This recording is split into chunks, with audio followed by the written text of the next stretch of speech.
Hello students, आज हम chapter 2 पूर्ण संख्याएं के एक्सरसाइज 2.3 के पहले 3 क्वेश्चन सॉल्व करेंगे। तो फर्स्ट क्वेश्चन देखिए क्या है, निम्नलिखित में से किससे शून्य निरूपित नहीं होगा। इस क्वेश्चन में हमें ये कुछ पार्ट्स दिए गए हैं, हमने ये बताना है कि इनको जब हम सॉल्व करेंगे तो इनमें से कौन सा है जिसको सॉल्व करने पर 0 नहीं आएगा। तो चलिए सॉल्व करते हैं। देखिए पहला पार्ट है 1 + 0, मतलब 1 में मैं 0 जोड़ूंगी तो क्या आएगा, 1 आएगा। ठीक है। बी पार्ट क्या है, 0 × 0, 0 को 0 से गुणा करेंगे तो क्या आएगा, 0। सी पार्ट देखिए 0/2, 0 को मैं 2 से भाग दूंगी तो 0 को अगर मैं 2 से भाग दूंगी तो नहीं जाएगा, कितने क्या आएगा, ना जाने की 0 आएगी। तो मतलब 0 को मैं किसी भी संख्या से भाग देती हूँ तो क्या आता है, 0 आ जाता है। अब ऐसे ही डी पार्ट सोल्व करेंगे, 10 में से 10 गए, कितना आ गया, 0, 0/2। अब 0 को 2 से भाग दूंगी तो नहीं जाएगा, ना जाने की 0 आएगी। तो इसका मतलब इसका आंसर भी क्या आ गया, 0 आ गया। देखिए इन तीनों को सोल्व करके मुझे क्या मिला है, 0 मिला है। सिर्फ यही पार्ट है जिसको सोल्व करके मुझे क्या मिला है, 1 मिला है। तो मुझे यही बताना था कि इनमें से कौन सा है जिसको सोल्व करूँ और 0 नहीं आ रहा, तो कौन सा है, ए पार्ट है। तो ये हमारा आंसर कि ए पार्ट मतलब 1 + 0 से जो है शून्य निरूपित नहीं होगा। ये था हमारा फर्स्ट क्वेश्चन। सेकंड क्वेश्चन देखिए क्या है। देखिए सेकंड क्वेश्चन है, यदि दो पूर्ण संख्याओं का गुणनफल 0 है, मतलब यदि मैं दो पूर्ण संख्याओं को गुणा कर रही हूँ और 0 आता है, तो क्या हम कह सकते हैं कि इनमें से एक या दोनों ही शून्य होने चाहिए। तो क्या हम ये कह सकते हैं कि उन दोनों संख्याओं में से या तो एक शून्य होनी चाहिए या दोनों ही जो है शून्य होनी चाहिए।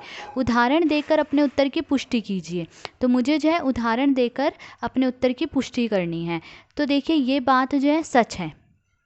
कैसे, देखिए अगर मैं दो संख्याओं को गुणा कर रही हूँ, ठीक है, और मेरे पास क्या आ रहा है, 0 आता है, मतलब शून्य आता है, तो इसका मतलब क्या हुआ, इसका मतलब ये हुआ कि या तो ये दोनों संख्याएं क्या है, 0 हैं, या तो ये दोनों संख्याएं क्या है, 0 है, और या फिर इनमें से कोई एक जो है 0 है। मतलब कि एग्जाम्पल देखिए, या तो इनमें से एक 0 है कोई, मतलब ये 1 हो गई और दूसरी क्या हो गई, 0 हो गई, तो भी क्या आएगा हमारे पास, 1 × 0, 0 ही आएगा। ठीक है। एक ये लीजिए एग्जाम्पल, एक दूसरा ले लीजिए, जैसे 2 × 0 है, ठीक है, इसको भी मैं गुणा करूँगी, क्या आएगा, 0 ही आएगा।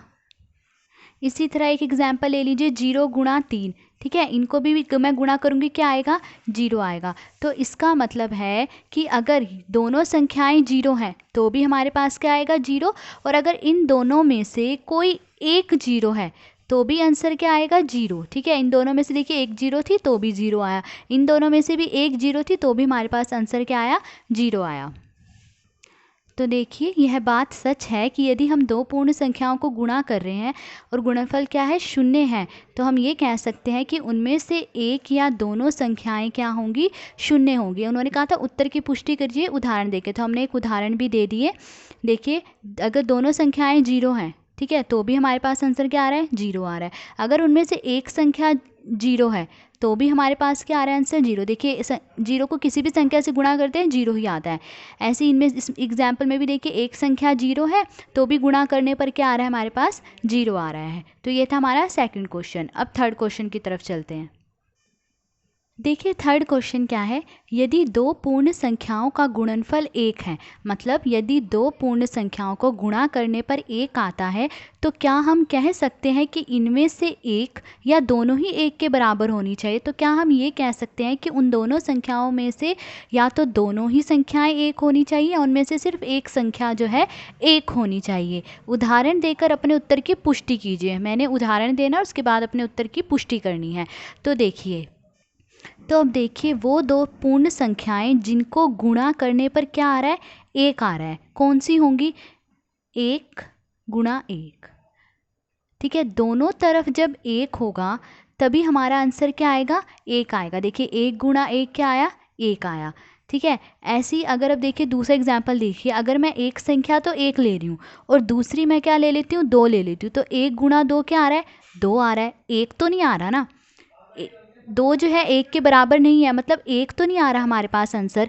तो मतलब अगर हमें ये चाहिए कि भाई दो संख्याएं जिनको गुणा करने पर 1 आए तो वो कौन सी होंगी, 1 ही होंगी। दोनों तरफ जो है मुझे 1 ही रखना पड़ेगा, तभी जो है आंसर 1 आएगा। ठीक है, ऐसी एक और एग्जाम्पल ले लीजिए, 5 × 1। 5 एकम 5, 1 के बराबर तो नहीं आया, ये बराबर नहीं है 1 के, तो मुझे देखिए यही बताना है। तो हमें इसमें ये बताना था कि क्या दोनों ही संख्याएं 1 होनी चाहिए या सिर्फ इनमें से एक संख्या 1 होनी चाहिए। तो हमारा आंसर क्या होगा, दोनों ही संख्याएं जो है 1 होनी चाहिए, तभी हमें आंसर मतलब गुणा करने पर क्या मिलेगा, 1 मिलेगा। क्योंकि अगर इन दोनों में से सिर्फ एक ही जो है 1 है तो मुझे 1 नहीं मिल रहा गुणा करने पर, ठीक है। ऐसे ही देखिए इसमें भी अगर इनमें से सिर्फ एक ही संख्या 1 थी, ठीक है, तो मुझे आंसर क्या मिला, 1 नहीं मिला। तो हमारा आंसर हो गया कि दोनों ही संख्याएं क्या होनी चाहिए, 1 होनी चाहिए। अब हमें उत्तर की पुष्टि करनी है। उत्तर की पुष्टि मतलब जो हमने आंसर दिया है वो सही है या गलत, ये बताना है हमें। देखिए अब उत्तर की पुष्टि उदाहरण देके करनी है, तो उदाहरण दे दीजिए। तो देखिए मैंने उदाहरण दे दिया कि जब दोनों संख्याएँ 1 हैं तभी मुझे 1 मिल रहा है। अगर उनमें से कोई एक जो है सिर्फ 1 है, उनमें से सिर्फ एक ही संख्या 1 है, तो मुझे 1 नहीं मिल रहा है। तो ये था हमारा थर्ड क्वेश्चन। आज हमने पहले 3 क्वेश्चन सोल्व करे। अगर आपको वीडियो अच्छी लगी हो तो please like, share and subscribe. Thank you.